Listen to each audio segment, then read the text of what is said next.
এখন যে সত্যি ঘটনাটা শুরু করছি সেটা এলাহাবাদ, যেটা বর্তমানে প্রয়াগরাজ। সেখানকার একটা ঘটনা।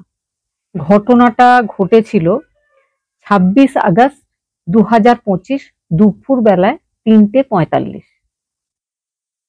সেখানে একটা এলাকা আছে, নৈনি সরস্বতী হাইটেক সিটি জায়গাটার নাম। তো সেখানে এক ভদ্রলোক এক নিজের স্কুটারে পা রাখার জায়গাটাতে একটা প্যাকেটে ভালোভাবে কিছু প্যাক করা নিয়ে আসে। একটা নির্জন জায়গা দেখে সেটা ফেলে আবার এগিয়ে চলে যায়। তিনি ভেবেছিলেন হয়তো আশেপাশে কেউ নেই, কিন্তু ওই এলাকাতে একজন মহিলা নিজের মোষ চড়াতে এসেছিল। সে ব্যাপারটা দেখতে পায়। তার কৌতূহল হয় মনে যে কি থাকতে পারে ওই প্যাকেটটার মধ্যে। হয়তো কোনো এমন জিনিসও থাকতে পারে যেটা তার কাজে লাগবে। তো তিনি সেই প্যাকেটটার দিকে এগিয়ে এসেছিলেন। এগিয়ে এসে তিনি একটু হাত দিয়ে খুলতে চেষ্টা করেছেন। এমন সময় তিনি দেখতে পান যে তাতে মানুষের শরীরের একটা অংশ রয়েছে। চিৎকার চেঁচামেচি শুরু করেন, লোকজন জড়ো হয়, পুলিশকে খবর দেওয়া হয়। পুলিশ আসে, ভদ্রমহিলা পুলিশকে জানায় যে একজন ভদ্রলোক ওই 3:30 কিছু পরে নিজের স্কুটারটা চালিয়ে এসেছিলেন, ওই প্যাকেটটা ফেলে দিয়ে এগিয়ে চলে গেছিলেন। তিনি চিৎকার করেছিলেন, কিন্তু লোকজন যতক্ষণে জড়ো হয়েছিল, যে ফেলে গেল ওই প্যাকেটটা সে উধাও হয়ে গেছে। পুলিশ এবার জানতে চাইছিল যে কে এই প্যাকেটটা ওখানে ফেলে গেছে। সেই জন্য প্রথম যে চেষ্টা পুলিশের সেটা ছিল সিসিটিভি ফুটেজ গুলো চেক করা। সিসিটিভি ফুটেজ চেক করার পর পুলিশ যেটা জানতে পারে, যে ফেলতে এসেছিল প্যাকেটটাকে, তার নাম হচ্ছে স্মরণ সিং। তিনি একজন প্রপার্টি ডিলার। সাদিয়াপুর বলে একটা জায়গা, সেখানকার তিনি বাসিন্দা। সেই ভদ্রলোক যে সাদিয়াপুরে থাকেন সেটা হচ্ছে করেলি থানার অন্তর্ভুক্ত একটা জায়গা। আর ভদ্রলোক প্যাকেটটা নিয়ে এসে যেখানে ফেলেছিলেন সেটা ছিল ঔদ্যোগিক থানা ক্ষেত্রর একটা ঘটনা। আর ওই ভদ্রলোককে যাতে অ্যারেস্ট করা হয়, কি ব্যাপার সেই সমস্ত তদন্ত করার জন্য ঔদ্যোগিক থানার পুলিশ সোজা চলে যায় করোলি থানাতে। সেই দিনই রাত্রেবেলায় তারা গিয়ে যেটা দেখতে পায়, এক ভদ্র মহিলা যার নাম কামিনী সিং, তিনি প্রচন্ড কান্নাকাটি করছেন থানায় বসে। দুই এলাকার পুলিশ সেখানে আছে।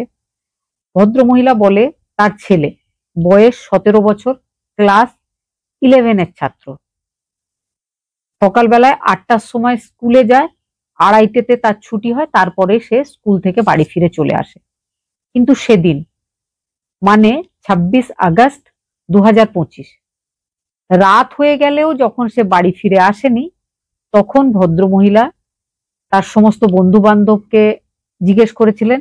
সঙ্গে তিনি তার স্কুলেও খোঁজ নিয়েছিলেন। স্কুল থেকে বন্ধুদের কাছ থেকে জানা যায় যে সেদিন সকালে তার ছেলে স্কুলেই যায়নি, রাত্রে পর্যন্ত সে বাড়িও ফেরেনি।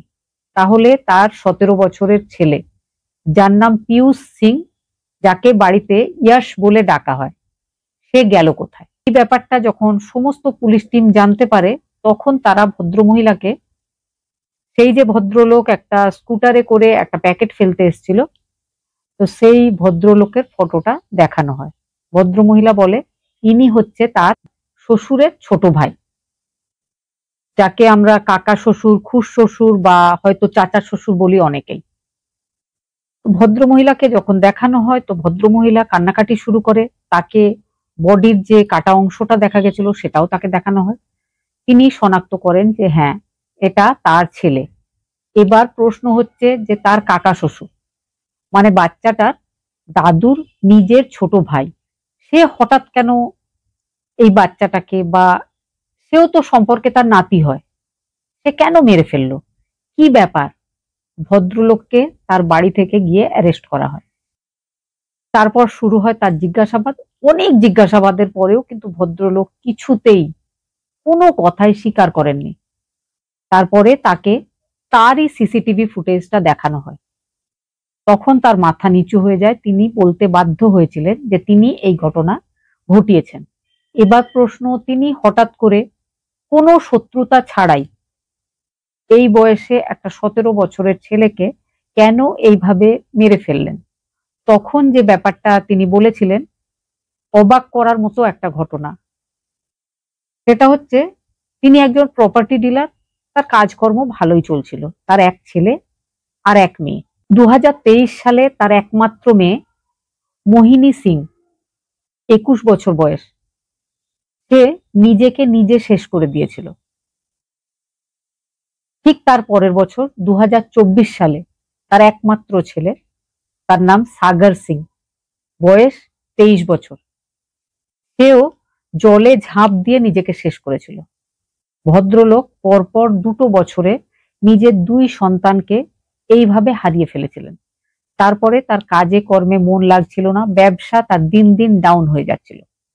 তিনি অনেকের সাথে এই ব্যাপারটা শেয়ার করেছিলেন। তার মধ্যে তার খুব পরিচিত, খুব কাছের একজন মানুষ তাকে বলেছিল যে কৌশাম্বী জেলাতে একটা তান্ত্রিক রয়েছে, তিনি প্রত্যেক মানুষের সব রকম দুঃখের সমাধান করে থাকেন, তার কাছে যেন একবার যাওয়া হয়। এই প্রপার্টি ডিলার সেখানে যায়, নিজের সমস্ত দুঃখের ব্যাপারে বলে। তিনি নিজের 2 সন্তানকে এইভাবে হারিয়েছেন, মানে তার 2 সন্তান নিজেকে নিজে শেষ করেছে। তার ব্যবসায় মন লাগে না, তার ব্যবসার অবস্থাও খুব খারাপ। বেঁচে থাকতে তার ইচ্ছা করে না, তারও মনে হয় নিজেকে শেষ করে ফেলি। এই ব্যাপারগুলো তান্ত্রিককে জানানোতে তান্ত্রিক অনেক মন্ত্রতন্ত্র, অনেক গণনা করার পর জানিয়েছিলেন যে তার ফ্যামিলির একজন মহিলা তার উপরে কালা জাদু করেছে। কে সেই মহিলা? গণনা করে তিনি এও জানান কোথায় থাকে মহিলা, নামের প্রথম অক্ষর ইত্যাদি জানার পর ভদ্রলোক জানতে পেরেছিলেন যে তার সাথে যে শত্রুতা করছে বা তার উপরে যে জাদু করেছে, তার ফ্যামিলিতে যার জন্য এত দুঃখ কষ্ট, সেই মহিলা হচ্ছে পীয়ূষ বা ইয়াশ, যাকে তিনি শেষ করে ফেলেছিলেন, তার ঠাকুমা, তার দাদি। তার দাদি মানে এই ভদ্রলোকের দাদার স্ত্রী, নিজের বৌদি।